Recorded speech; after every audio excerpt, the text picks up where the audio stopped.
friends. It is Taylor here today, and you are receiving access to this exclusive class because you purchased our Create-in-Quads bundle. So I am super excited to get started on Christmas cards, and I hope that this video gives you just the inspiration you need to grab your products and get started right along with me. So I'm going to walk you through creating 4 cards, and then Heather's going to take over and teach you an additional 4 cards. So as you know, Heather loves Toffee cardstock, which is our name for craft colored cardstock. So she'll be using a toffee colored base for the cards she'll be creating later on, and I'll be using the sugar cube base. So let me walk you through the products that came in your Create-in-Quads bundle and kind of talk about the reason why we designed these products the way we did. I am super excited about this innovation and just really thrilled to be able to share with you the reasoning behind this whole product collection, and I hope it makes your holiday crafting fun and simple. And let's get started. So I'm going to show you the Create-in-Quads layering stencil first, because this is what the whole concept was built around. So here it is in the packaging. You can see on the back it shows you exactly what you are to create from this 4-layered stencil. I'm going to put the packaged one aside and grab mine that you can see that are already taken out of the packaging, and we're going to just walk through each layer of the stencil. You have probably already noticed that these stencils are much bigger than our normal A2 size stencils, or I'm sorry, not A2 size, 6x6 size stencils. So these are 8.5 by 11 stencils. And when I think about Christmas cards and my desire for creating Christmas cards, I'm always thinking about ways to make the process simpler and yet still fun and fast. And because I know a lot of us are making tons of Christmas cards, so it's not always feasible to create one simple card or create one fantastic card many times. So a lot of times we're looking for ways to make mass production easier. And this is the idea that I came up with. So I know a lot of times when we're using our layering stencils, we love to have that beautiful look that you get from layering all the different colors together. But truth be told, if you are mass producing with a layered stencil, it can often be time consuming to switch out all of those layers on every single card panel that you're doing. So when I kind of thought through the whole process, I thought, why not make a stencil that will allow you to create 4 different quadrants, 4 different designs, one in each quadrant of an 8.5 by 11 size piece of paper. Now, the idea is that once you create these 4 different patterns, you will be able to just slice your paper in half each direction and have 4 separate card base panels. So let me just show you the 4 different cards that we'll be creating today that represent each of the 4 panels of the stencil. So up in the top left quadrant here, you see this arrangement that looks a little bit like mistletoe. So that's what this one is going to turn out like. Then over here in the top right, we have the pattern that is kind of open in the center for a sentiment and then has the pattern at the top and the bottom. So here's what that card looks like. Then down here on the bottom left, we have an all over pattern, and that's what this card looks like. And then down on the bottom right, we have the mistletoe kind of cascading on the left side of the paper. And then your sentiment can fit or nestle down here on the right. And that's what I created for this one. So there are lots of additions that you can make to these stencils. You can add tons of embellishments. We're going to do a little bit of glitter paste with our new glitter paste that we just introduced with this release. So that will be another fun addition. But you can see here it starts with the first layer. Then we move to the second layer to create dimension on the leaves. And then the third layer is the berries, and the fourth layer is the dimension on the berries. We have our alignment guides on the sides so you can easily line those up, and I'll be giving you tips and tricks as we go. So one thing I do want to point out with these stencils though, as we were designing and coming up with this idea, we found that instead of an 8.5 by 11 piece of paper An 8 by 10.5 piece of paper works a lot better. It's going to create 4 A2 size panels when you cut it in half. So the A2 size layer panels are 4 by 5.25. Now, if you had a full 8.5 by 11 sheet, you would have to cut around each side of each quadrant, and that can get a little bit time consuming. So by cutting your paper down to 8 by 10.5 before you do the stenciling, that will save you a lot of time because you just have to make 2 cuts instead of 4 cuts around each side of the quadrants. Hopefully that makes sense, and I think it will as I get started and continue on here. But you will know then in your packet that you received our perfect Create-in-Quads paper pack. So you got 10 sheets of the sugar cube and 10 sheets of the craft. This is our toffee color, and these are already cut to the 8 by 10.5. So they are designed to fit right behind that etched guideline. The etched guideline around the stencil is measuring at 8 by 10.5, and you just place that paper right behind. When you're done creating all of your layers, you cut it into the quadrants and you're ready to go and put that on a card base. So these will simplify your life by having these Create-in-Quads. You don't have to accidentally forget to cut your paper down and then end up with 4 sheets that are a little bit oversized, and you don't have to cut it yourself. We've already done that for you. So I've talked about the Create-in-Quads stencil, the 2 different colors of paper that you get, and then the stamp set. So this is our modern holiday greetings that was designed perfectly to fit within a lot of the open spaces that you'll have on these different quadrants. So just some really modern sentiments. I love the lines that are built in, and we made this in a clear stamp because those lines they're going to be kind of finicky as far as getting them lined up perfectly. So we wanted to make this in a clear stamp so that you can see exactly where it's going to stamp and hopefully have no trouble getting those lined up because of that see-through ability. Okay, so let's get started. I'm super excited. I am going to be using, like I mentioned, the sugar cube cardstock.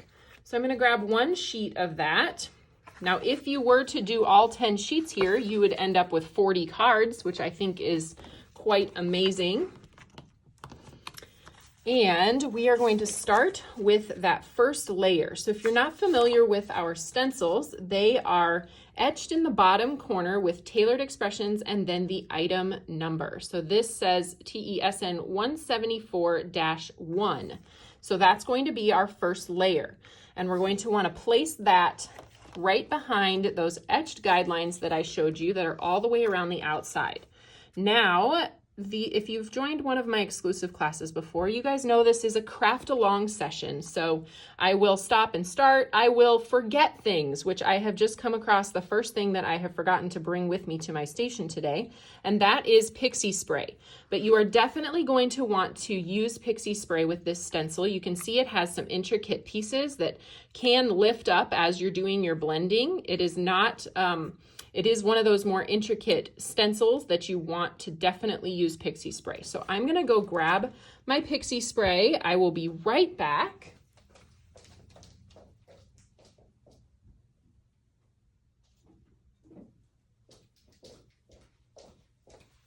Okay, and we're just going to spray the pixie on the back of this stencil, giving it a nice coating. So this is pixie spray. It is a light tack repositionable adhesive that is made specifically for stencils. So just shake it up and spray about 6 inches from your stencil. You don't want to get too much pixie spray because it can leave a residue on your cardstock. So if you experience that, then you may have just used too much pixie spray. So I am going to place that down. I want to make sure that my item number is always in the bottom right corner for each of the layers, so I can see where my etched guideline is, and I am just going to place that cardstock perfectly within my etched guide. Now, if you have purple tape or something that you want to adhere onto your placemat with, you can do that as well. I'm going to just grab a little bit of that purple tape here and we'll just tack it down lightly on the sides. I have my ink colors off to the left that I'll be using for each of these layers.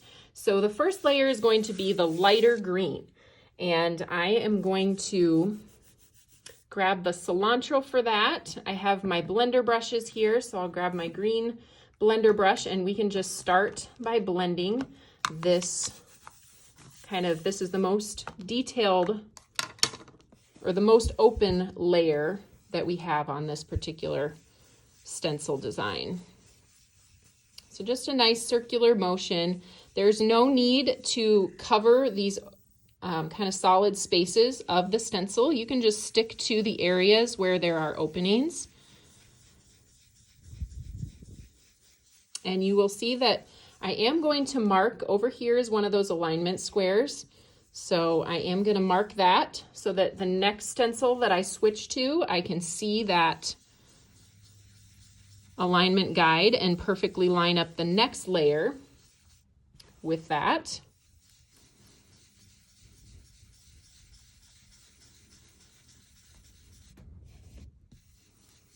I'm doing kind of a light hand with this. I'm not known for my light-handed stencil brush or blender brushing, but I'm trying to stay a little bit lighter because I want to be able to see the dimension of that second layer, which is the Poblano Pepper. That's what we'll be doing for layer 2 to add dimension to the leaves. Go down to the third quadrant here. And I've explained this before in some of my videos, but in case you haven't heard me say this before, I do try to go in both directions when I'm using my blender brushes. So counterclockwise and clockwise to hit all of the kind of openings of the stencil equally, so you don't end up with a shadow across one end or one side of your leaves. Sometimes that's a fun look if you're actually going for that, but when you're going for something that's more consistent, just make sure you kind of rotate which direction you're going on those leaves.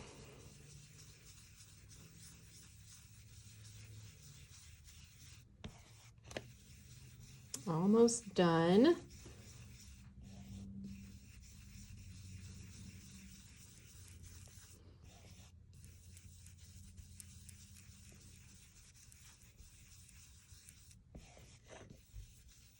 And then I need to go back and make sure that I mark those other openings. I have this one up here with the alignment square. I'm going to do this one down in the bottom right corner and then this in the bottom left corner, just to make sure that I can see those alignments the next time we go to our second layer.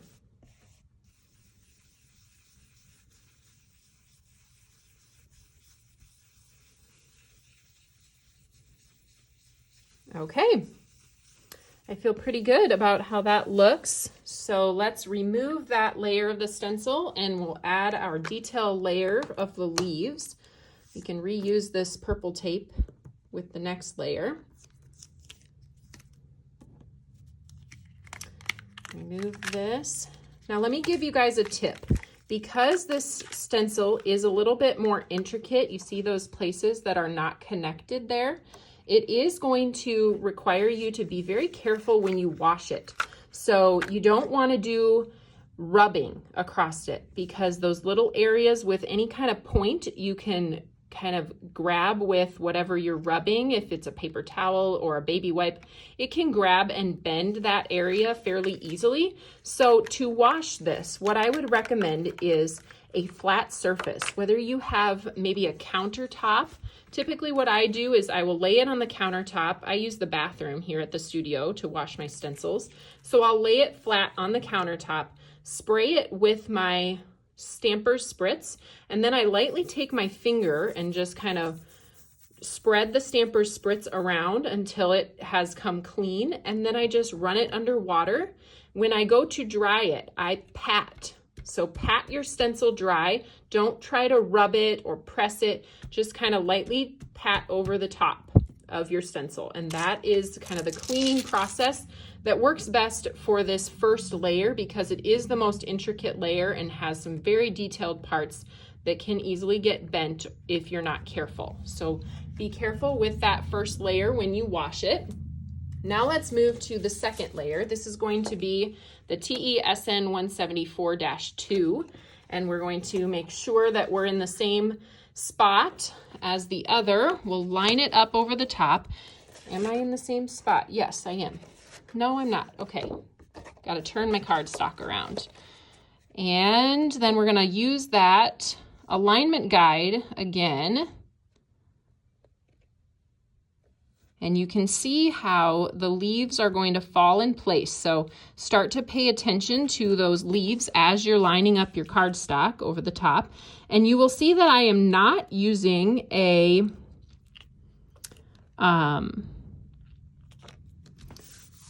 okay, I forgot. Okay, yes, I was saying I am not using pixie spray on this layer because it's not super intricate and because it's easier to kind of shift your stencil around until you find the perfect spot for it. That is why I'm choosing not to use it.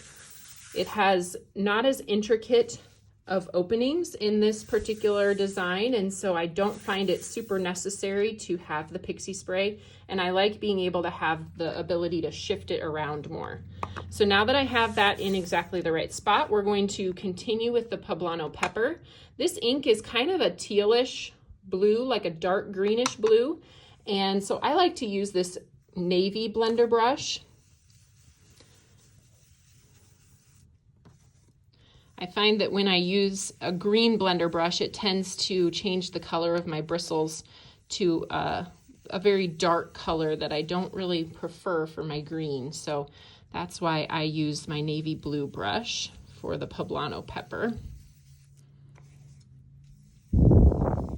And one thing I should mention, so I actually did not use these alignment guides. If I had wanted to use the alignment guides, I didn't think of this until I had gone too far, but I need to tack my paper down to the placemat. If your goal is to use the alignment guides to help you, the alignment squares to help you line up, then place your paper down so that it doesn't move on your placemat, and then switch your stencil layers out from there. But because I picked up my paper and didn't tack it down, then I needed to use the etched alignments around the outside to line up my stencil.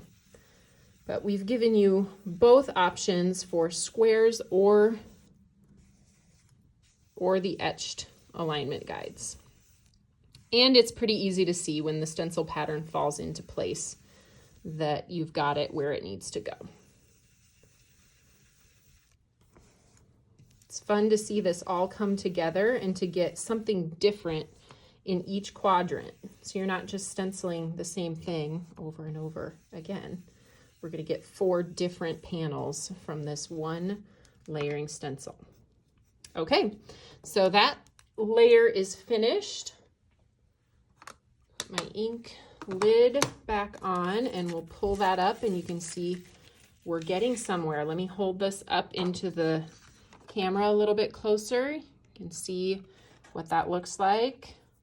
Oh shoot, I got a little something on my finger, so I have a little boo-boo there, but I can fix that with my sand eraser when we get to the end. I think I must have had something from the ink pad on my fingers. Okay, we're gonna do the third layer, which is the berries, and this is 174-3. So we'll place that down over the top here again. Should be able to see where those berries are designed to fall exactly within the openings of the leaves.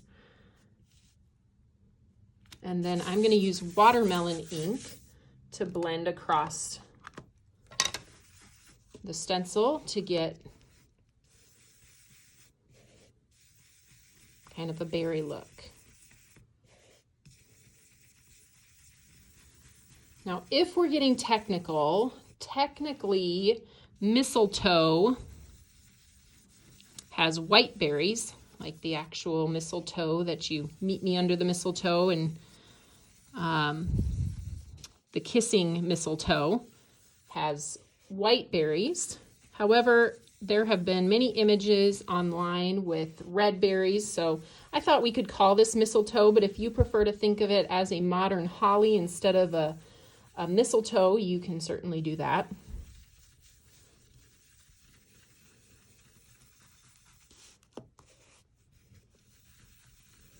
So there's not a ton of openings on these stencils, so it's pretty fast and easy to go over.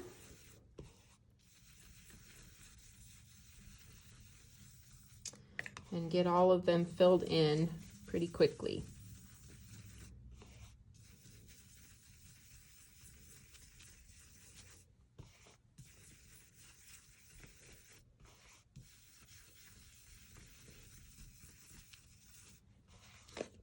I might go see if I can find my sand eraser because I don't like to have the inky fingers on my projects, but it happens to all of us at some point.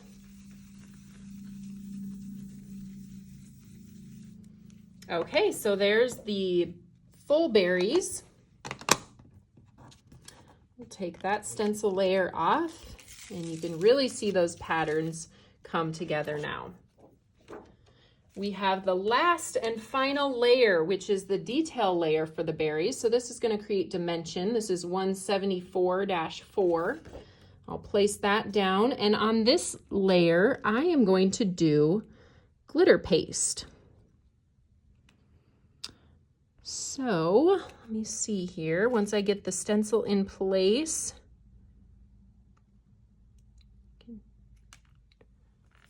keep it perfectly tacked down. Put some purple tape back on there just to make sure as I'm doing this it doesn't move.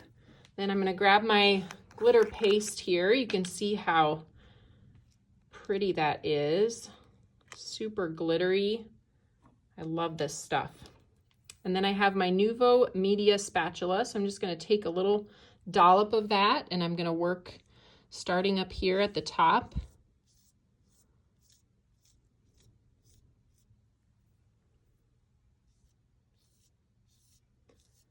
No need to apply the paste where you don't have any openings, so just use the paste where you see the openings. And I like to move from kind of top to bottom, making sure that I get that paste inside each of those openings. Now, when we're done with this, I am going to need to wash this stencil immediately.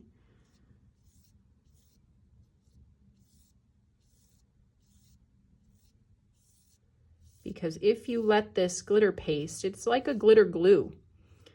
So if you let it dry on your stencil, it is especially hard to get off. So always wash it right when you're finished, and wash your media spatula as well.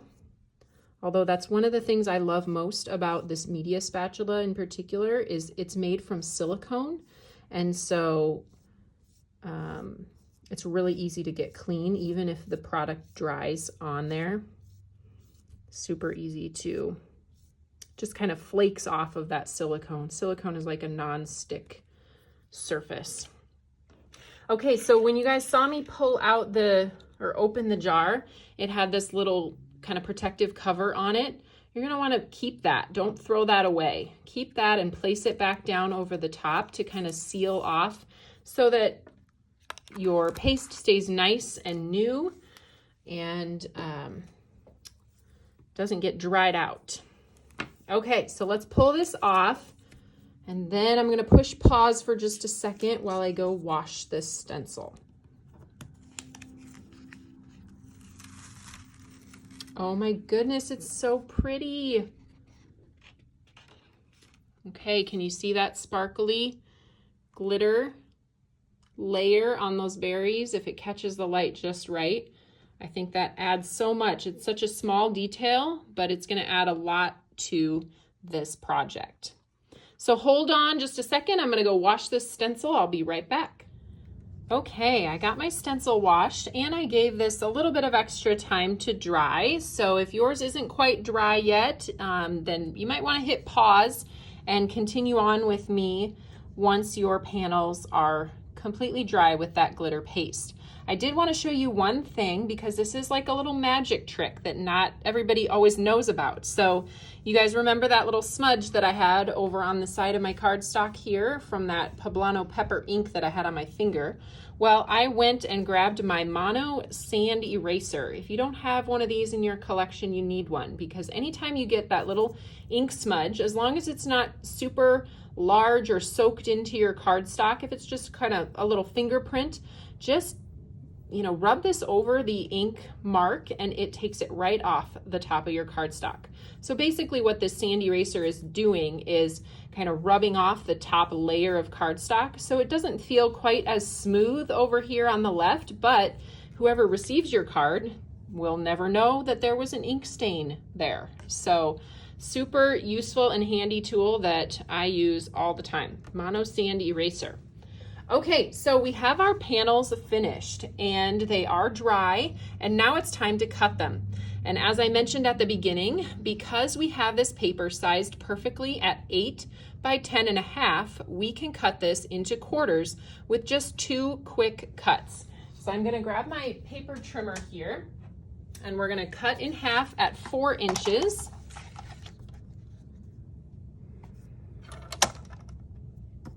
Make sure you're pushing your cardstock all the way to the top of your trimmer if you have the kind that I'm using, so it stays in contact with that top lip.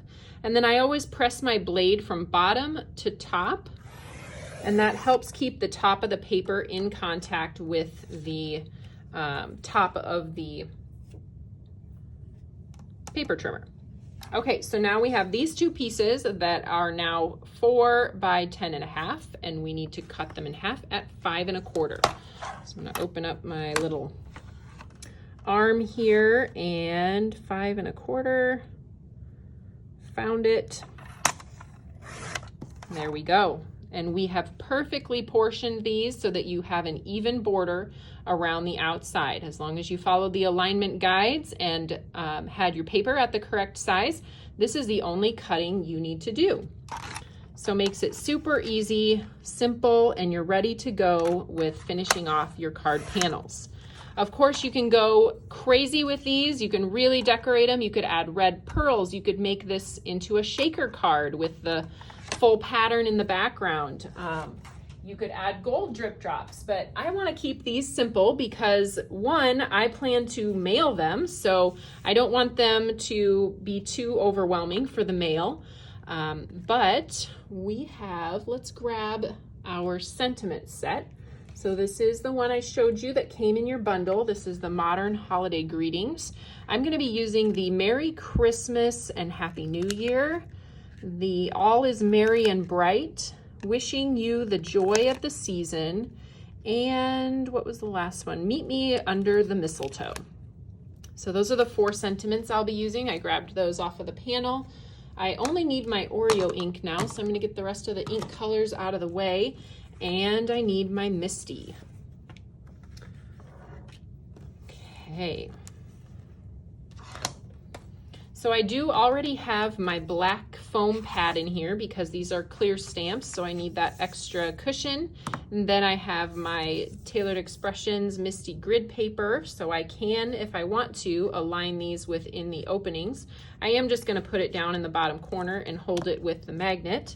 Then I'm going to place my stamp down here, Meet Me Under the Mistletoe, center it on there, and pick it up with the lid. And then I'm going to be stamping all of my sentiments in Oreo ink, but if you wanted to dress this up even more, you could certainly stamp these with Versamark and maybe emboss them in gold embossing powder. That would be really pretty. And we'll just stamp this a couple times to get a nice crisp black for each of the sentiments. So there's Meet Me Under the Mistletoe. Super cute. We'll take that one off. We'll do the next one here. I've got the one that has the opening in the center, and we're going to do Merry Christmas and Happy New Year on this one. A little bit of flyaways there in the middle. Merry Christmas and Happy New Year for this one. And when you pick them up, you can look and make sure and kind of make sure that your lines are on one of the grid lines. If they're not, you can shift that, of course, before you stamp it.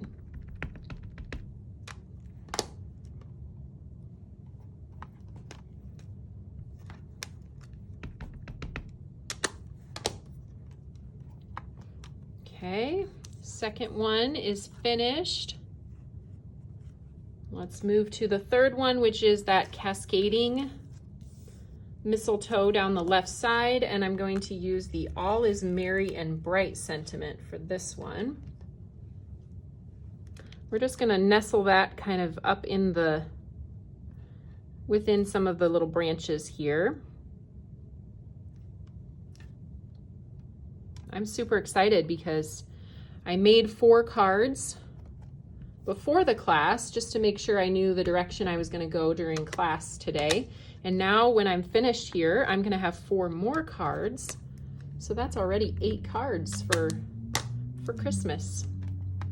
Okay, so there's All is Merry and Bright. Now for this last one, because this is an all over pattern, I am going to end up popping the sentiment up on a circle in the center of this pattern. And so I need to die cut a circle from white cardstock, and we're going to use the Wishing You the Joy of the Season sentiment. So I'm going to go ahead and get that stamped onto the grid paper. And then I'm going to cut a circle using our stitched circle stacklets out of some white cardstock.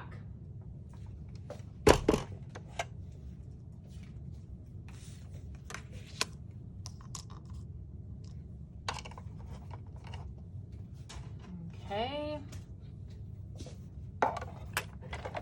So this is a set of stacklets that we offer that has many different sizes in it. And this one happens to fit that sentiment just perfectly. So here's that. And then I'm going to use this negative piece that I just die cut from. And we're going to use that to center over the top of the sentiment so that I make sure that I get my sentiment stamped perfectly right where I want it. So I'll bring my Misty back in, leaving the stamp where it's at. I can take one of those circles. They're both the same, so it doesn't really matter. But I'm just gonna position that centered over the top of that circle. And then we'll place the die cut circle back inside and stamp onto that. Using the Oreo ink. And it came out. So because it came out, I can't stamp it again, but I think it turned out just fine. And I'm gonna go with it. So if it stays, I should have put a little bit of adhesive in there to make sure that the circle stayed right where I want it, because now if I try to put it back in there, we could shift it a little bit and that wouldn't work. But it looks just great to me. So it's stamped well on the first try, so I don't have to do that again. Now let's bring in the 4 panels and just show you what all of those look like. So that one is left without a sentiment. Then we've got this one and this one.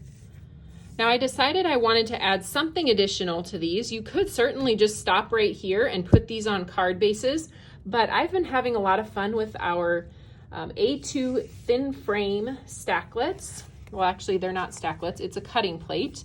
And they create this thin 1/8 inch frame that you can kind of mix and match on all of the projects. I cut them out of both watermelon cardstock and gold foil cardstock for these cards. So let's do the same here. I'm going to give you some tips and tricks on working with this particular set of dies. So I'll bring my die cut machine back in along with my cardstock. Okay. So we have a piece of watermelon cardstock, and then I have my gold foil cardstock, and I'm going to cut them out of both. You could pick just one or the other and do all of your cards the same, or you could mix and match like I did on the samples. So in order to cut this, this is what the cutting plate looks like. So you can see how it creates all of those frames with one pass through your machine, from the A2 card base size all the way down to the smallest rectangle, solid rectangle in the center. I do have a metal shim in the bottom of on the bottom of my platform. This is an intricate die because these cut lines are so close to each other. You do need that metal shim to get a really good impression or cut, I guess. Otherwise, you can get some of those pieces that don't push through as well. Another little tip, instead of sending it through your die cut machine at the same perpendicular angle to the rollers, you can shift it just slightly, and that means that not all of the pressure from the blade is going to be hitting the same cut line at the same time. So by angling it, you've spread out the tension that it's applying to the cut line by shifting it, so it doesn't have a full, like, see if it's like this, your roller is going to hit that whole cut line at the same time, but it can apply more pressure if you angle it and don't give it as much, I guess, cut line to push on at the same time. So I have my watermelon cardstock underneath there, and I'm just going to place down my top panel. I did not tape mine in place, but you may want to, or use a slightly larger sized piece of cardstock.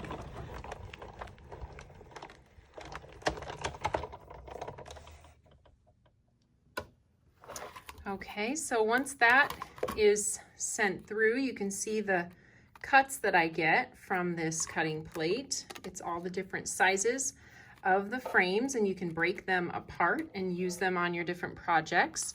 I am going to get the center ones poked out here, and then we're going to cut this out of the gold foil as well. So here's the gold foil cardstock, and I will angle that again slightly to avoid the issues with not cutting. Okay.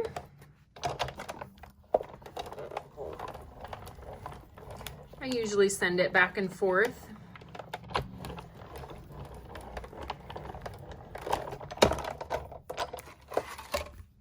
And then we have all of those frames as well. See if I can get them poked out. Sometimes when you get one of them done, then you can kind of grab the whole grouping, and it'll sometimes come together as one, and sometimes you have to poke out the individual frames.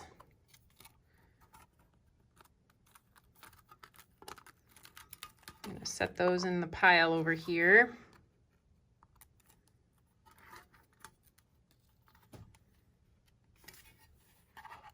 Get these last few out.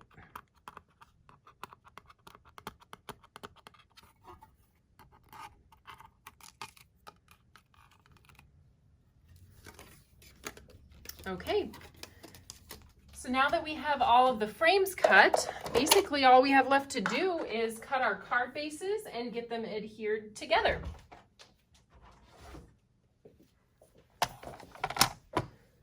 So here are those 4 panels again. I am going to do 3 watermelon card bases and 1 sugar cube. So let me cut my cardstock here at 4 1/4. All of these cards are going to be top folding A2 size cards. So I'm cutting my cardstock in half at 4 1/4 by 11 for each of the card bases. And then I'm going to go with 3 of the watermelon color, which is the same color ink that I used for the berries. So there's 2 card bases, and we'll go with 1 more here.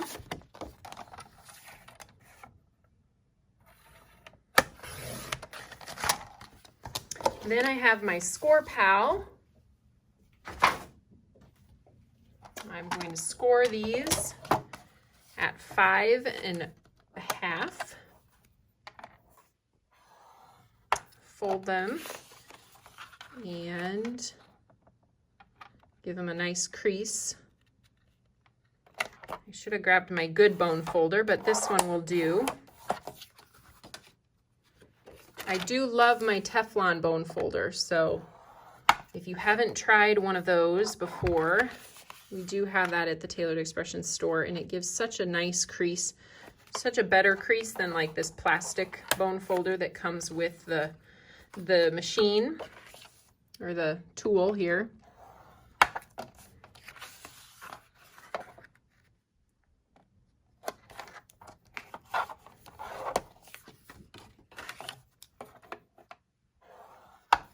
Okay, so now we have those 4 card bases, and we can decide which frames we're going to adhere to the card panels and then get them adhered to our card bases. And then we have 4 cards finished. Okay, so actually I'll leave these off to the side for a second. Let's bring these back into view here so we can decide what we'd like to do for those frames. I am going to go with, I think I like a red frame on the mistletoe. Let's try this one. It's kind of a little bit of a guessing game to see which one you like best, but they should all be sized to fit with the A2 panel size that you created on the stencil paper. So no matter which one you choose, if I show you what this largest one looks like, so that would be outside of the panel area. And then you could even go a little bit smaller. This is the same size as the panel. This one I think I'm going to use over here on that card. I thought it would be fun to layer 2 of them, so like a gold and a red on this card. So if I go with, let's try this one. Is that the size I want? No, I want the next smaller one. Something like that. I think the gold foil really adds to, actually I think I want to change this up. I'm going to go over to this one with that. And then we're going to put our sentiment in the middle here, just like that. And then this one, let's try, should we try this? I like how you can see a little bit of the pattern all the way around the outside of that one. And then over here, this one was a little tricky. So this sentiment is kind of nestled down at the bottom. I ended up really kind of liking what I did on this one. So I used one of the smaller red frames and placed that around the sentiment. Let me see if I can find, let's try this one. Maybe one bigger than that. Let's go with this one.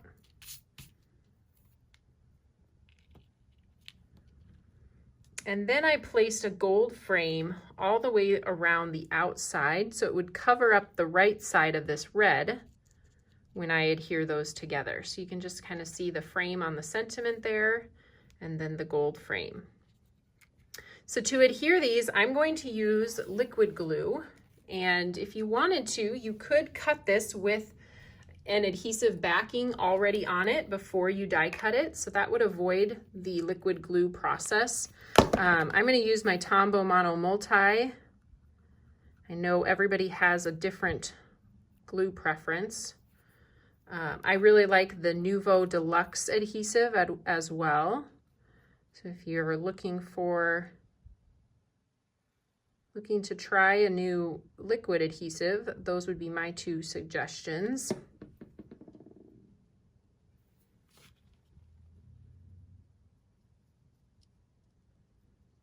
I'm going to place that down, and then we have a little bit of time with the Tombow to kind of shift it and make sure that we've got spacing equal all the way around the outside of that. And I'm going to give it a, okay, now let's do this one.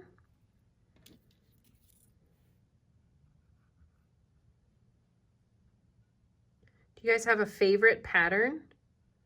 Feel free to leave a comment and tell me which quadrant of the stencil is your favorite. I think they're all really versatile and easy to complete into a final card, which I like. There hasn't been one that I'm stumped on, oh, what should I do with it now? Okay, so there's one layer of this one with the frame, and now let's do the gold frame on the inside.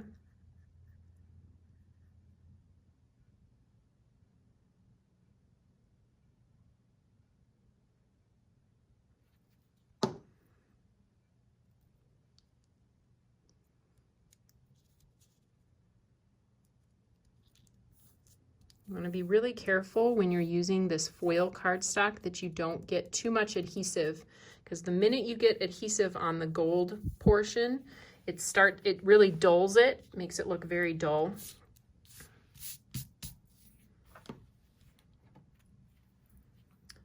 Do this one next.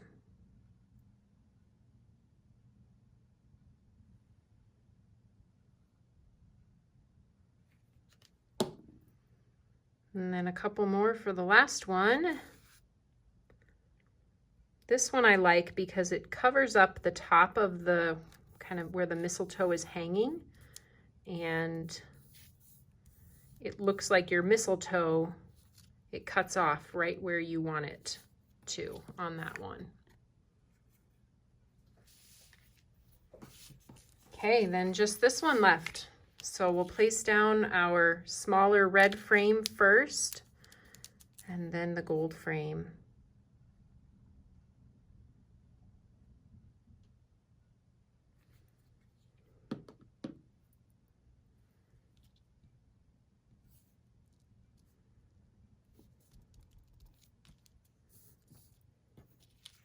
The gold frame is going to go all the way around the outside of the card panel, so it will cover up the right side of the red frame, which I liked that look, so I went with it.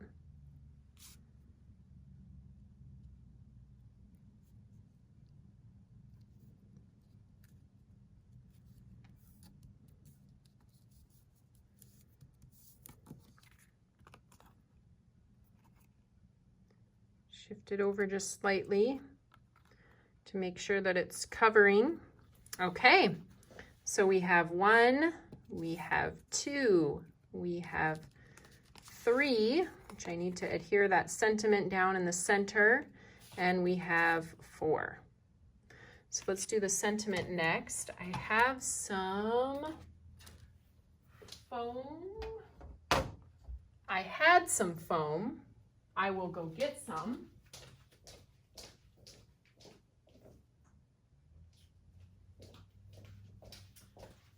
I thought I brought a roll over, but now I can't find it. You guys should see how messy my desk is from just doing these cards. But okay, so we'll put a few foam squares on our sentiment, and then we can place that down in the center of the frames.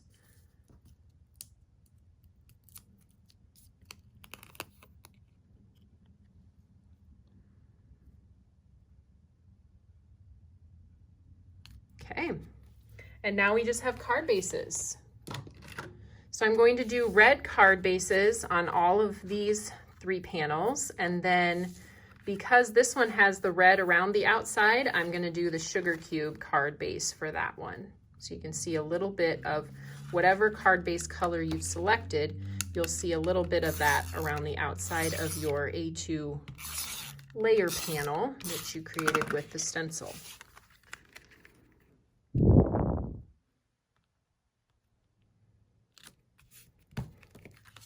A lot of times I will flip it over after I put my adhesive on and really press that down, because I don't want to rub my hand over the front part that has all my pretty design on it.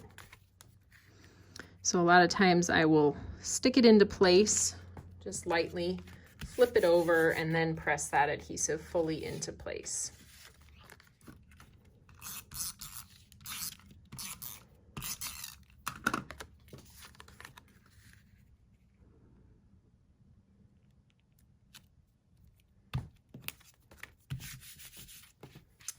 Last one. And then we've made our first 4 Christmas cards.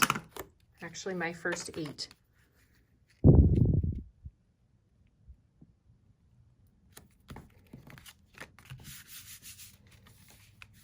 All right, there we go. We have 1, 2, 3, and 4. I hope you like them. Which one is your favorite? I'm not sure if I can pick a favorite. This was super fun, super easy, and very quick too. So I hope you enjoyed the sugar cube portion of this class. Stay tuned, and Heather is going to continue with another version of this stencil using Toffee cardstock.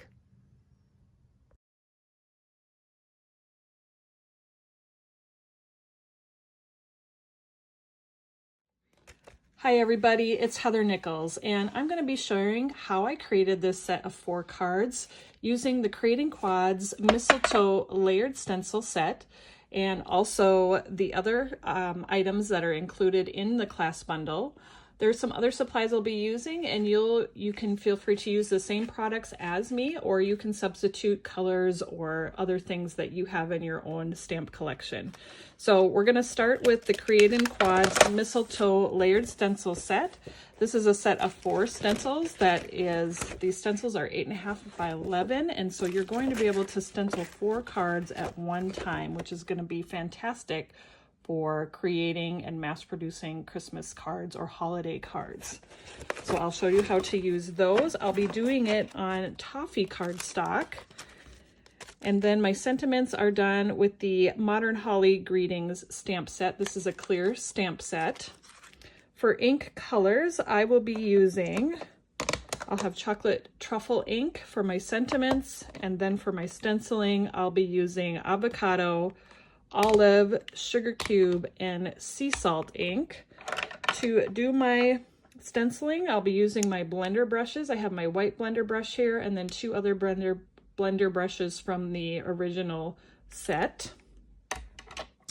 I have a few die cuts here that I used for my cards. I have the Stitched Rectangle Stacklets die collection, the Petite Scallop Rectangles die collection, and the Stitched Circles Stacklets die collection. I have pixie spray, which will hold your stencils in place. And then I added some splatters to my project using chocolate truffle liquid watercolor and opaque white Copic ink, along with a water brush. And then I also use burlap twine to embellish my cards. And I have foam squares for popping up a sentiment on one of my projects. So the stencil set, you've probably gotten a good look at it already. This is 4 stencils, and you're going to be creating 4 cards at once with this stencil set.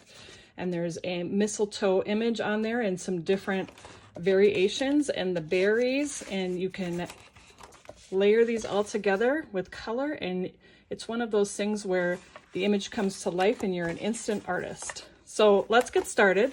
These stencils are the same size as an 8.5 by 11 piece of cardstock. So I've got an 8.5 by 11 piece of Toffee cardstock right here. The stencils are labeled. So right side up, the etching for Tailored Expressions is in the lower left-hand corner. And then on the lower right-hand corner, there's a product number. And then there's also a 1, 2, 3, and 4 to show you which order we recommend that you use the stencils in. So let's start with stencil number 1. I really like to hold my stencils in place with pixie spray. This is a light tack adhesive that you spray on the back of the stencil, and that will hold it in place. It's really excellent for fine detail stencils like this one. There's all sorts of little nooks and crannies on here, little pieces that move easily, and so that adhesive holds everything down on your piece of cardstock. So that's what I recommend using. So I'm going to shake mine up, and I'm going to spray it on the back side of my stencil. I spray this usually over a garbage can or a box so that the adhesive doesn't get all over my workspace. So I'll do that quick.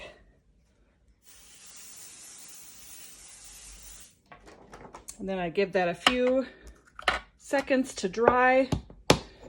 If you feel like your pixie spray is a little thick or goopy, just take your stencil and press it onto your scratch paper before you put it onto your actual cardstock. And that's going to take off some of that extra adhesive if you're worried about that. And then we're going to layer this stencil right over the top of the piece of cardstock. I'm going to ballpark and do, not really ballpark, but I'm going to line up with the lower left-hand corner every time, because if there's any variation in your cardstock in any way, if you keep that same game plan when you lay the stencil on each time, you're going to be more successful at lining it up. There are also square guides that when you're stenciling, make sure you hit those. So those will also help you align everything up. So I am going to use Avocado for my first layer. I love this rustic green color, and my blender brush. So let's get blending and go. If you did these colors on sugar cube cardstock, they would look a little bit different. When you stencil on top of Toffee cardstock, it's going to mute your colors and give them just a little bit different tone, which I actually love, that kind of muted rustic look. I'm blending in a circular motion, and I'm switching directions with my blending. If you rotate in both directions, you'll be assured to fill in those gaps of the openings of the stencil and get that ink onto the whole area.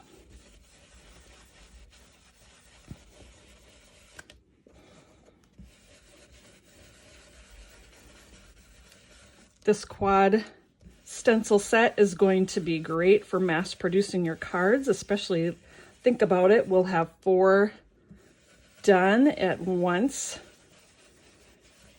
When you're doing mass production, a tip is to do everything with the same color all at the same time. So if I had a stack of Toffee cardstock, I would just keep doing avocado ink with this stencil layer through all of my pieces for whatever number of cards I was planning on creating. I like this also because sometimes when you think of mass production, you think, I need to make all of the same card. It really doesn't matter. You can make as many different variations as you want. You do not have to make them all the same. I'm really sure that your card recipients aren't comparing. They might be, but then I think they would be excited to see that you did different designs. So don't stress about that. I think blending is kind of a workout.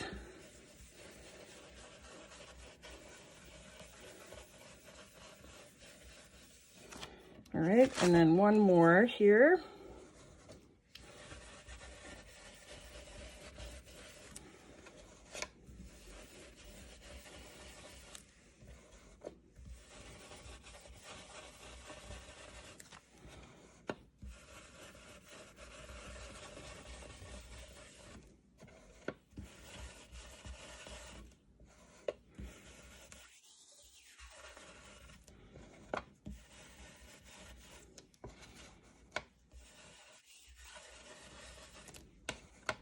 Just about there.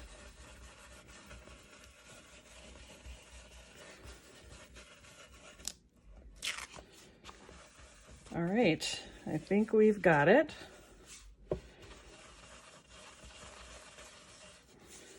Once I have that all done, I'm going to peel off that first stencil layer, and this is what you see underneath. So this is that avocado with the first stencil in the set. I'm going to get the next stencil, this one here. This is the one, it's got the number 2 in the lower corner, and then we're going to spray the back of that with pixie spray.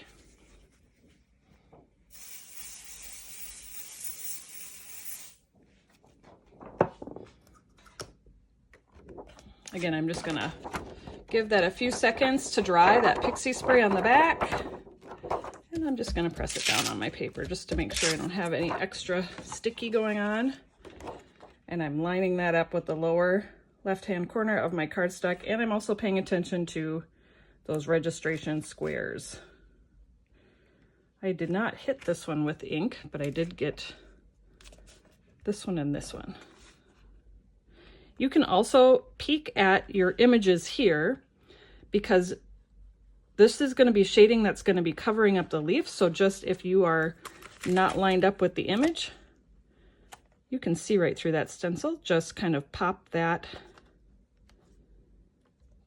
into place. taking your time to do this will make sure that your image works out perfectly. Okay, I think I'm good. For my darker green color, I'm going to use olive ink. Olive and avocado go together beautifully. And I'm just gonna do the same technique I did before. I'm using the blender brush. I'm actually using the same blender brush with this darker shade of ink.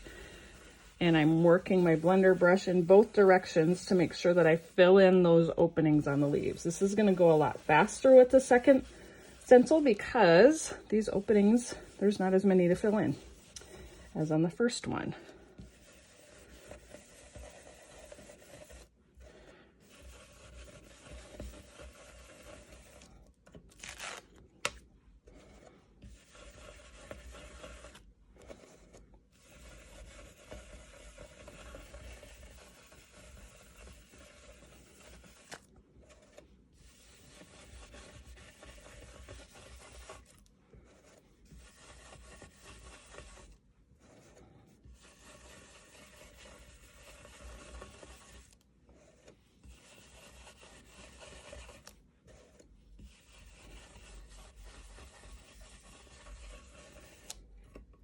Okay, I think I have hit all of those openings.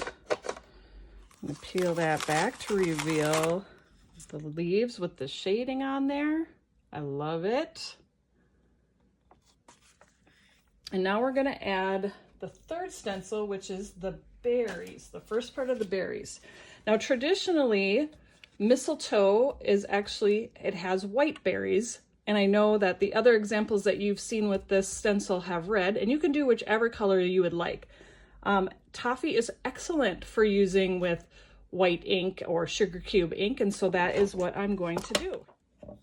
I'm going to spray the back of my stencil with pixie spray to hold that in place, just like I did with the other ones.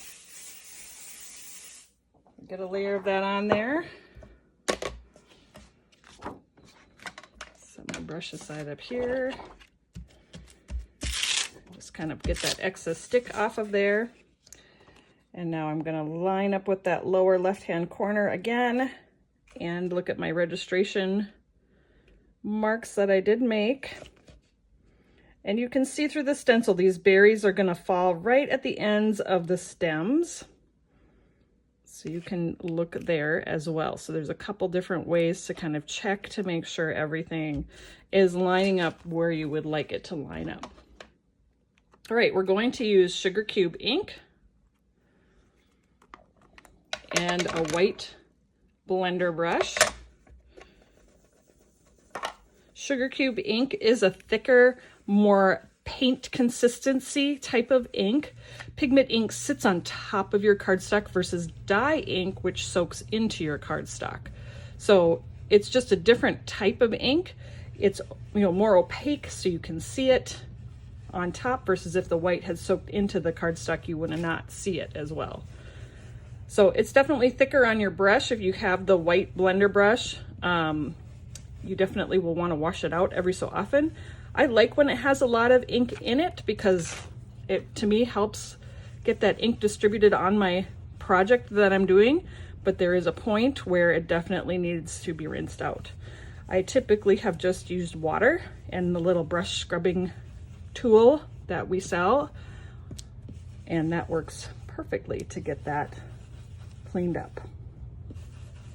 If you need to, you can use like a mild soap with it. I have not had to yet. So we're going to get this layer of sugar cube ink and add all of our berries to the mistletoe.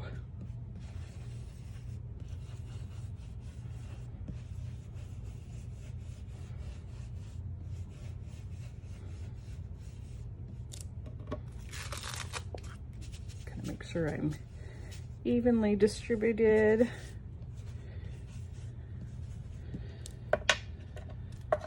And when I've got that all done, I'll peel that off and look at how beautiful that is. All right, I'm going to give this just a little bit to dry before I add. There's a little bit of shading to add to the mistletoe, so let's just give a pause for a few minutes and let that white ink dry a little bit. If you would like to use a heat tool to speed up the process, you're more than welcome to. Okay, now that this has been given a little bit of time to dry, I am going to add the shadows on the berries with the fourth stencil. So again, I'm going to spray the back of this with Pixie spray. Give it just a few seconds to dry. You need to stick off a little bit on your scratch paper to make sure you don't pull up on your cardstock. That's fine. And then we're going to layer this right over the top.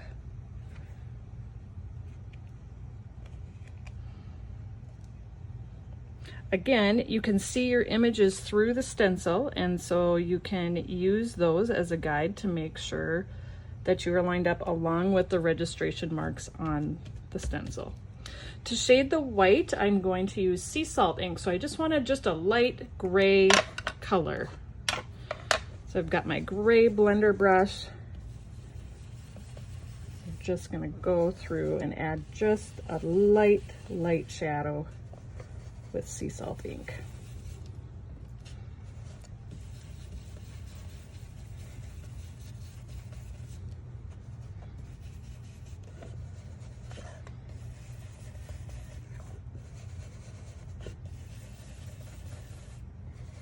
It's going to be super subtle but beautiful.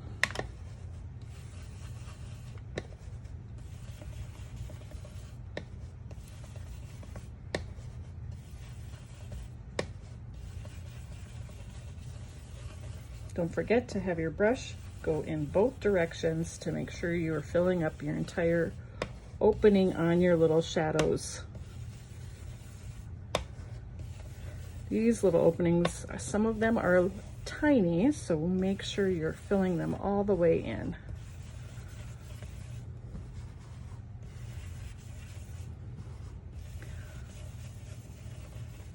Okay. I think I am ready to see what that looked like. And there are the completed mistletoe berries. Those are just beautiful. So now we have 4 card backgrounds to make into cards. So let's cut those apart with my paper cutter.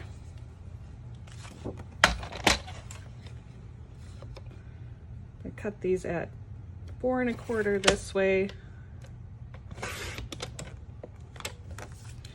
and then 5 1/2 this way.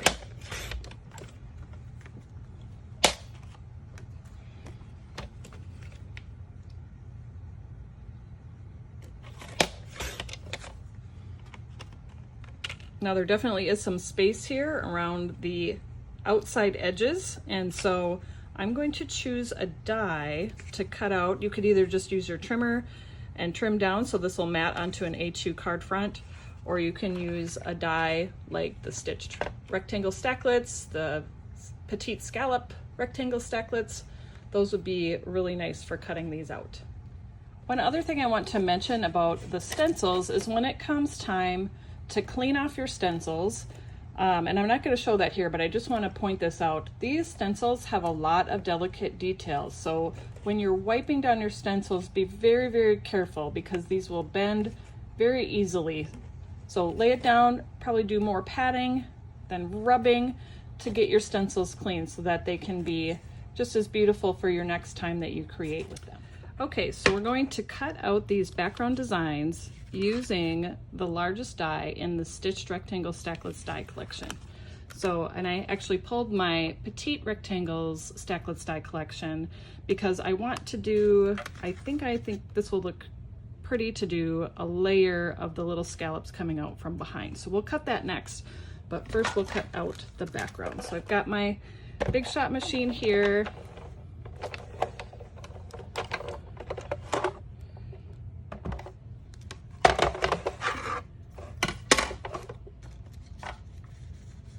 Take each of the backgrounds. I'll use my Scotch removable tape to hold that in place.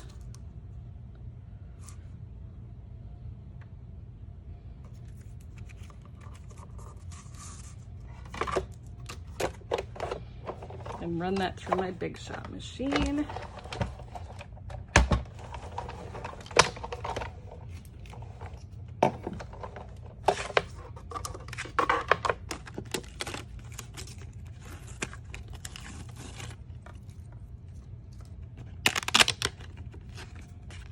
So there's the first background.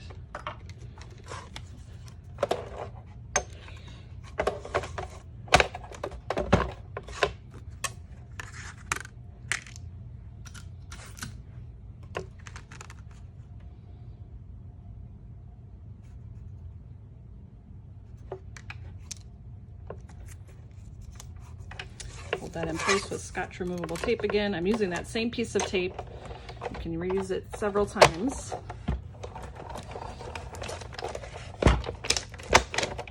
Scrunching up my paper underneath there. Whoops.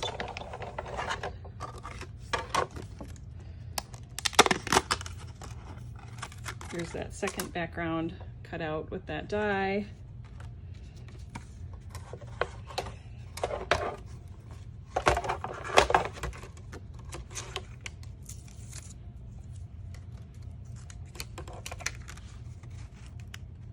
We'll line this up on the third background. Now when you're lining up the background too, the die is almost to the edge. So I really am just lining it up with pretty much the edge of the die. It might cut just a hair in from there, but that's okay.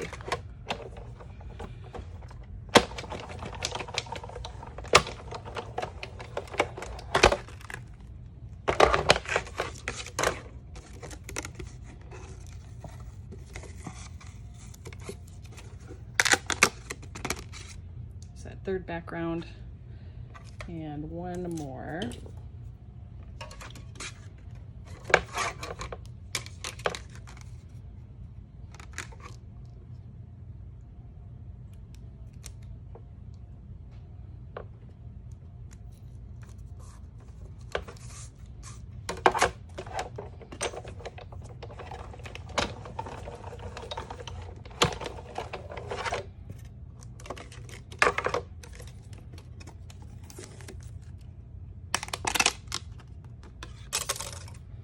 Okay, here's a look at all of the backgrounds cut out with that stitched rectangle Stacklets die.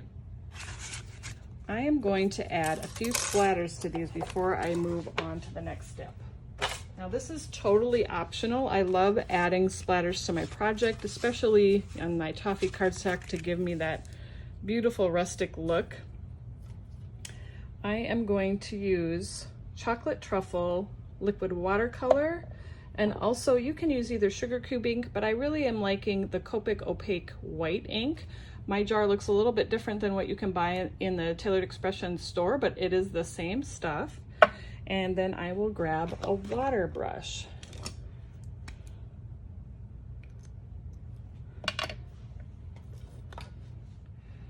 I'm going to take that chocolate truffle liquid watercolor. Now you could also use the chocolate truffle ink pad and do the same kind of idea. Just press the ink pad onto an acrylic block. I'm just going to add a little tiny bit of a few drops to there. And I'm going to grab a paper towel so I'm ready to clean my brush when I am done adding splatters. Make sure that I'm not too wet. I'm going to load my brush up with some of the paint, or like I said, if you press your ink pad onto the acrylic block, then you would just load your paintbrush up and then tap it over your fingers to add the splatters to your projects.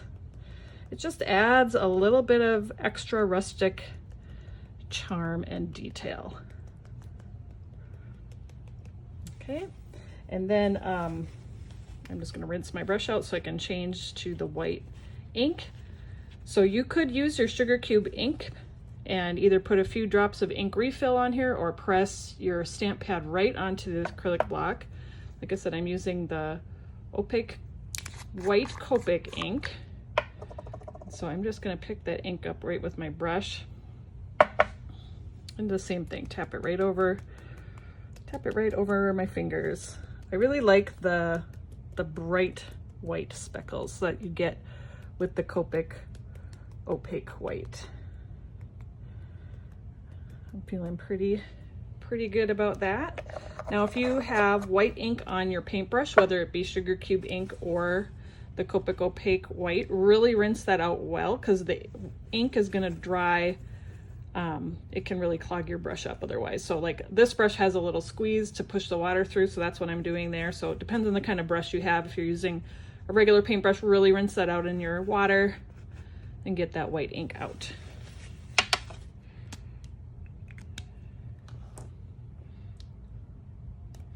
Okay, so let's move on. And like I was mentioning, I'm thinking I would like to do a little scallop around the edge of this. So I'm going to cut out of Toffee cardstock with this. This is the largest die in the Petite rectangle Stacklets die collection. So let's do that. I need to cut some cardstock, so I have that ready to go. I'm just gonna set these aside. They can dry a little bit with their little speckles and spatters. Just setting those off to the side. Grab my paper trimmer and another piece of Toffee cardstock. And I'm just going to cut that in half at 5.5 inches and 4.25 inches to get that A2 size. So this will fit through my die cut machine and it will fit the stencil. Bring my Big Shot back up here.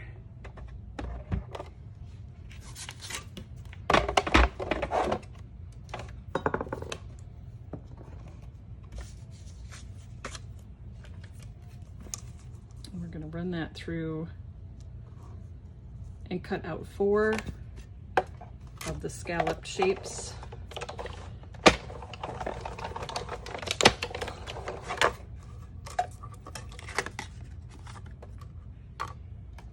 There's one. Let's just test it out, see what it looks like. Oh yeah, that's going to be very, very pretty. Just a nice little subtle detail there. Kind of steps up the design just a little bit. So there's one.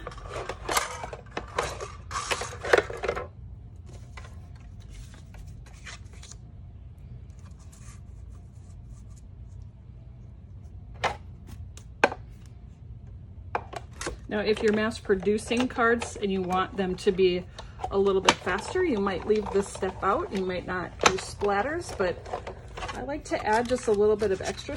These things don't take a whole lot of extra time, but it depends on what your plans are for and how you're approaching your creating for your cards.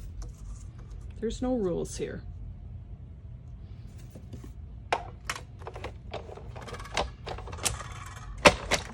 Number 3.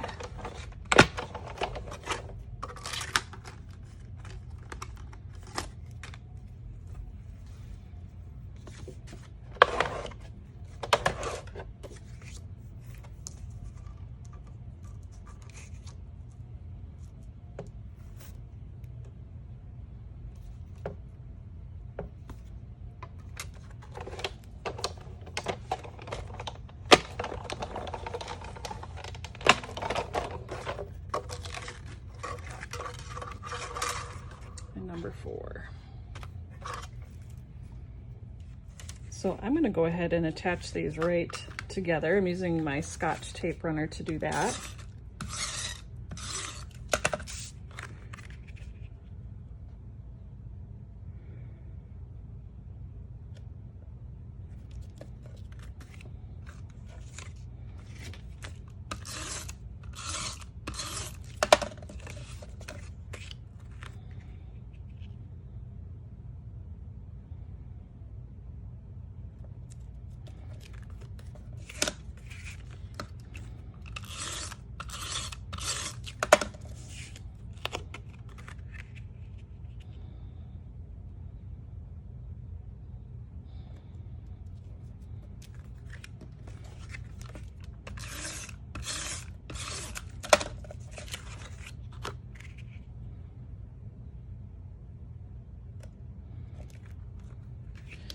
Okay, so there is a look at all 4 card designs so far.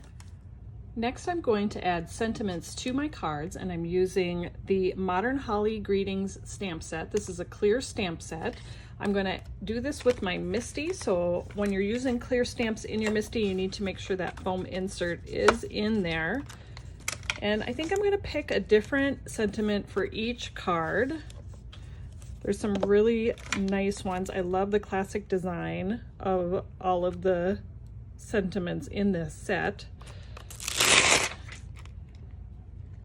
I'm going to just set the sentiment where I would like it to go on my card.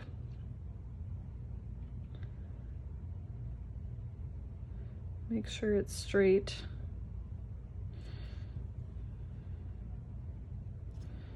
Close the lid of my Misty to pick up the stamp, and then I'll use the grid behind just to make sure that I am lined up, and it actually looks like I am pretty well lined up with straight. I've got this with the white right behind, and you can see I've got it lined up really nicely. If it wasn't lined up, I could readjust and make sure that it's going to stamp straight on my card.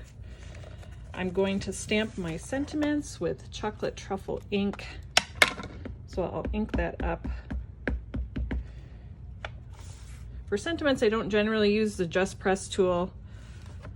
I save that for some of my bigger backgrounds and bigger images.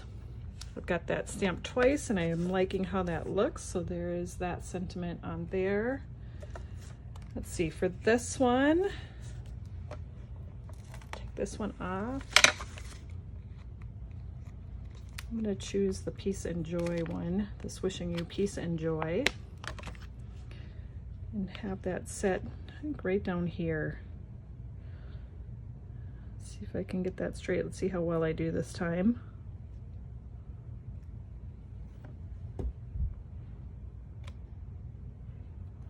I am a little bit off, I can see right now, but I think I've got that fixed.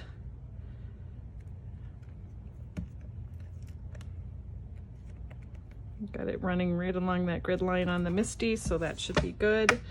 Let's ink that up with the chocolate truffle ink. Move this card.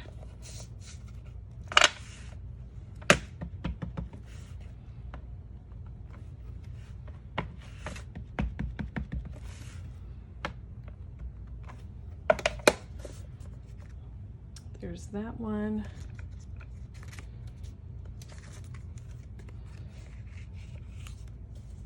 This one, so I'll take this one off.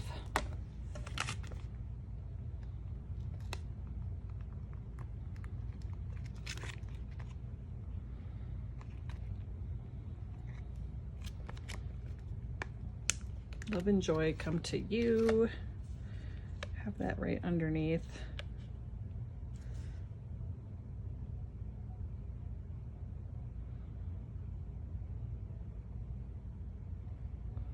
And now if you're mass producing, you would take each design and do the sentiment on all of those designs. If you want to make it even quicker, you could choose one design. You could actually stamp it on a die cut of some sort and then do those and then add them to your cards. It's however you want to do it.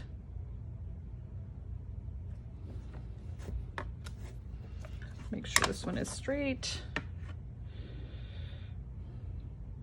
And this looks pretty good. I'm looking here at the top of the letters and how this grid line is going through, and that's looking straight. Doing a good job lining up today. I know that doesn't always happen.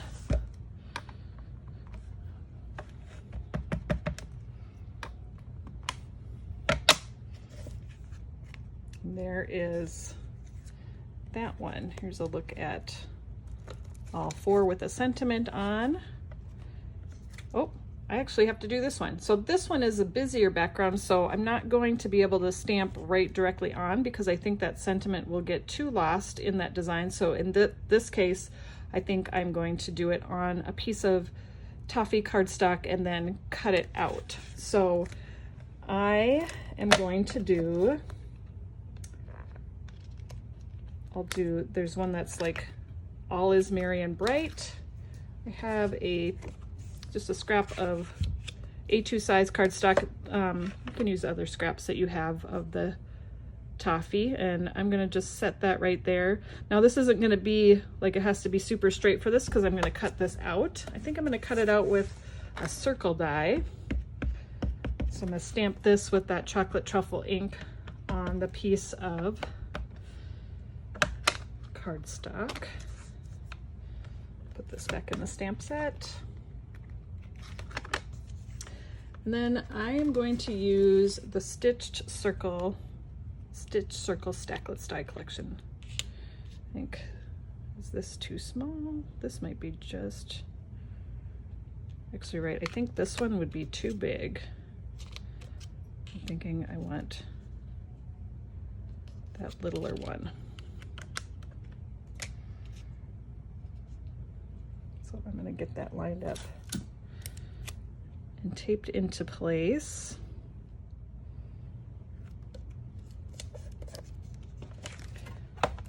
Now this is just a little one, so I'm gonna just pull my sidekick. I usually have that sitting on my desk right in front of me.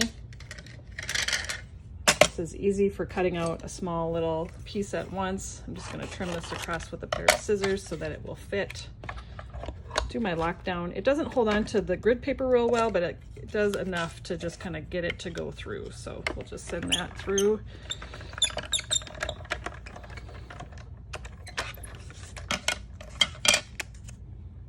And there's that sentiment on there. And I think that will look nice on there. Okay, so hold on, let me move this out of the way.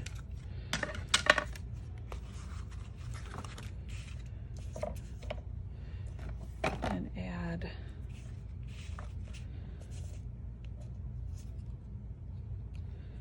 add this. I think I'm gonna pop this up with some foam squares. So I have some of those right here.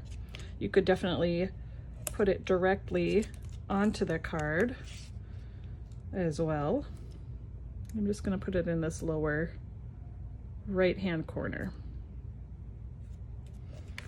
So there, now we have all 4 cards with the sentiments on them. Let's put them on a card base. So I am going to do sugar cube for the card base. So I'll grab paper for that and let's trim that out. So I'll need 2 full sheets of sugar cube for the card bases.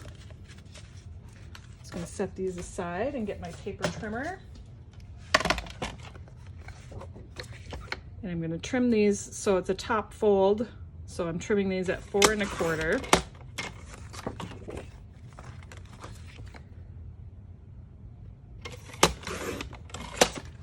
So we've got 4 of those, and then I'm going to grab my scoring board. So you can score across the folding the card. Gotta move my Misty out of the way here.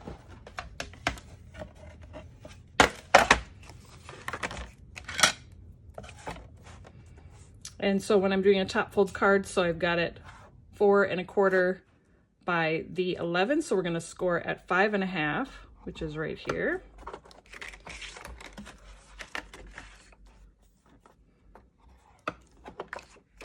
This is something you could definitely do beforehand for when you're mass producing, have all of your card bases ready to go. I think this tends to be one of the last things I do.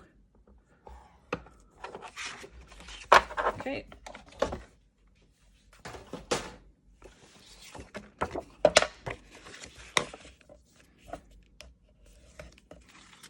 Fold those in half.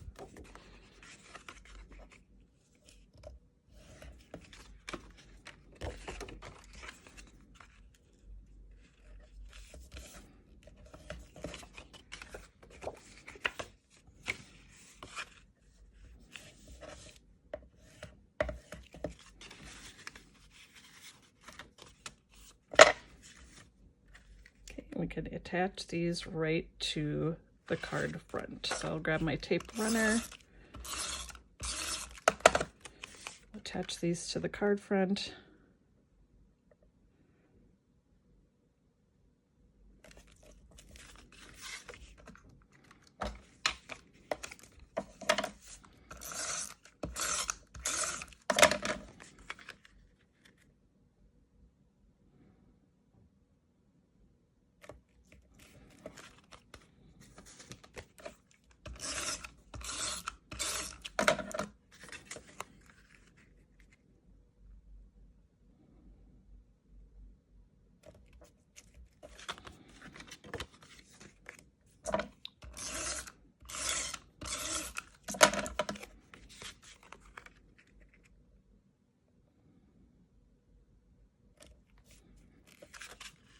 Okay, so we have 4 cards, and I think I would like to add just one more touch to these cards. Okay, the last finishing touch that I would like to add is a little bit of burlap twine. It keeps with my kind of rustic theme that I have going on with the Toffee cardstock and the splatters. So I'm just going to wrap this around the card fronts on each of them.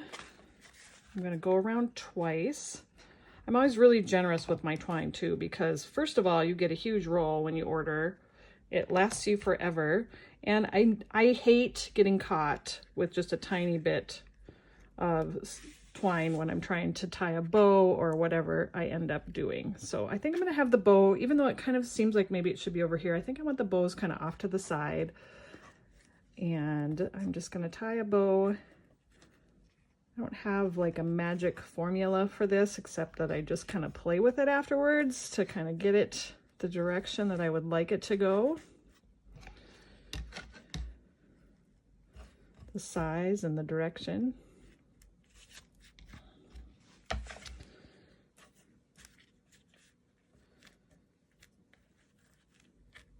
And I like tails that are a little bit longer, so I'll trim those.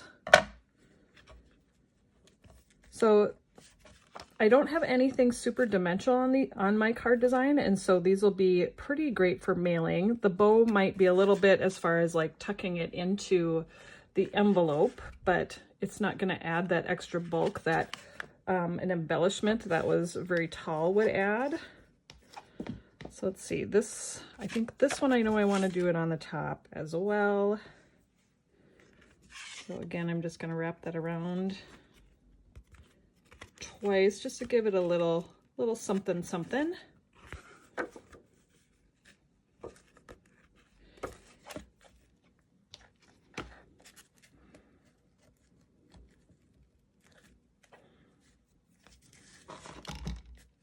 I like these stencils because really the majority of the design is done. Once you finish all of the stencils and you cut out the different sections, you have 4 different cards that you really simply add a sentiment to, and whatever else, like I've said before, I just stepped this up with some of the die cutting I did, and I added splatters, and now I'm adding a little bit of burlap twine to the top just to add a little bit extra, but you don't have to do that. You can leave these nice and clean and simple. They're beautiful as is.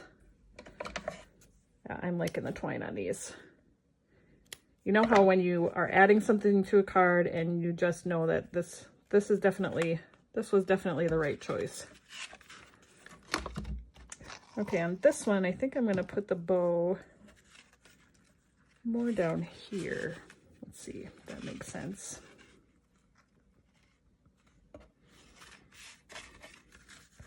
I feel like it should be lower.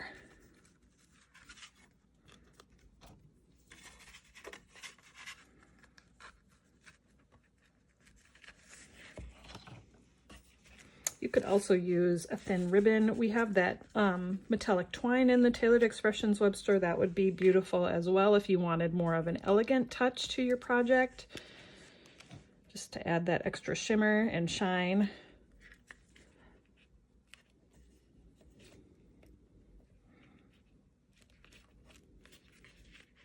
Notice too, my bow is this way, but I mean, you're the boss. Just twist it how you want it. If there is a bow that's being especially fussy and turning on you and going the direction that you maybe don't want, stick a little dab of glue behind there. This twine is pretty, I can usually get this to do what I'm thinking. So it's usually fairly easy to kind of manipulate how you would like it to go. I like that there. And then on this one, I'm thinking I might get it so it tucks underneath that little die cut word. Let's see what that looks like.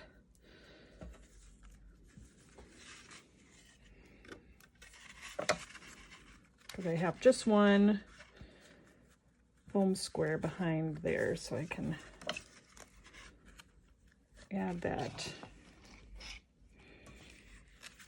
right in there.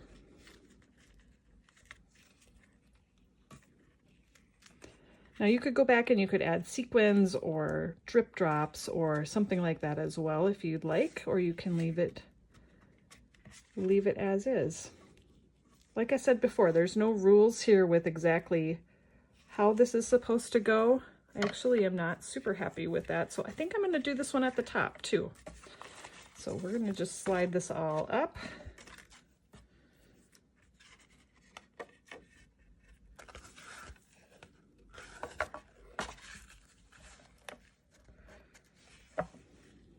All of the cards, again, I wrapped that twine around twice. You could go more if you wanted to. Depends on what you like. I think twice just gives it a little bit of extra bulk and that you've definitely got something going on there. Yeah, I like that at the top better, for sure.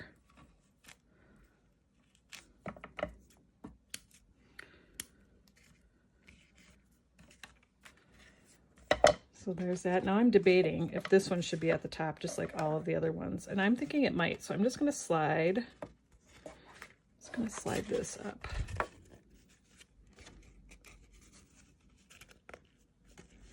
Already got it tied, so I'm hoping I'm not too tight where I can't slide it right up to the top. Now watch, I'll get it up there and then I'll decide I want it down lower. No, I think it works at the top. So I'm just going to turn that a little bit. And I think it's good. Here we go. There's all 4 cards that I did with the Create-in-Quads Mistletoe set. Be sure to share your projects on the Fans of Tailored Expressions Facebook page. We would love to see them. I hope you enjoyed learning how I created these cards using the stencils and creating with Toffee cardstock. Thanks so much, everybody, and you have a great day.